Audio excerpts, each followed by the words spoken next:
Tonight, a warning for holiday thrill seekers. Proceed with caution. Officials describing the dangers of avalanches like this one in New Hampshire's White Mountains, the same mountain where earlier this month a snowboarder spotted on video narrowly escaping this avalanche as the massive shelf of snow barreled toward them. The most violent thing I've ever felt. A terrifying situation brothers Hunter and Braden Hansen understand all too well. On Tuesday, the two were exploring a snowy hillside in the Franklin Basin of northeastern Utah on snowmobiles when an avalanche came barreling toward them, burying Hunter. Felt like you were in a washing machine, just tumbled, and then it just compacted into what felt like concrete. Couldn't breathe, I couldn't do anything. Braden, who was higher up on the hill, watched as the snow overtook his older brother, who wasn't able to get back to his snowmobile in time to outpace the avalanche. Turned around to watch the slide hit Hunter, and then just watched him kind of get tumbled and buried, and then lost sight of him. Braden activated a beacon, a device that showed him Hunter's location. Hunter had been pushed about 150 yards from where he was just moments before. I could see his hand, his gloves kind of poking out, waving.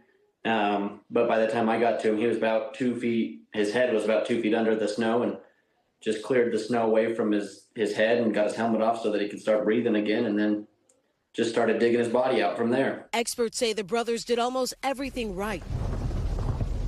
But going into an avalanche path can have deadly consequences. What are the top recommendations folks should do to protect themselves in case of an avalanche? People need to access the avalanche forecast for the day.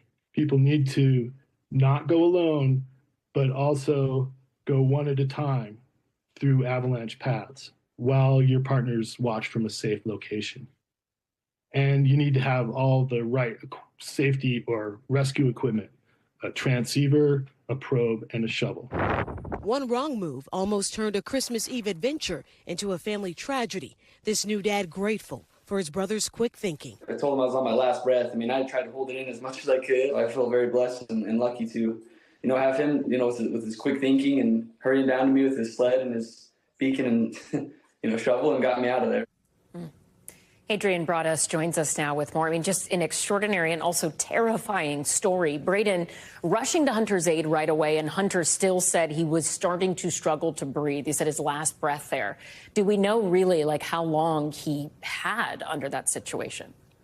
You know what, Ellison, that's the common misconception. Many people think an avalanche victim would run out of oxygen, but our experts say that's just not the case. Snow actually has plenty of oxygen. The real danger comes from the carbon dioxide building up around the victim's mouth, and they're unable to expel this gas. And because the gas is trapped, it makes it incredibly hard to believe. To answer your question, about 5 minutes before a person will lose consciousness. And after 15 minutes or so, the chances of survival drops dramatically. That's why it's so important to have a trusted companion, as he had his brother at his side, who likely saved his life that day.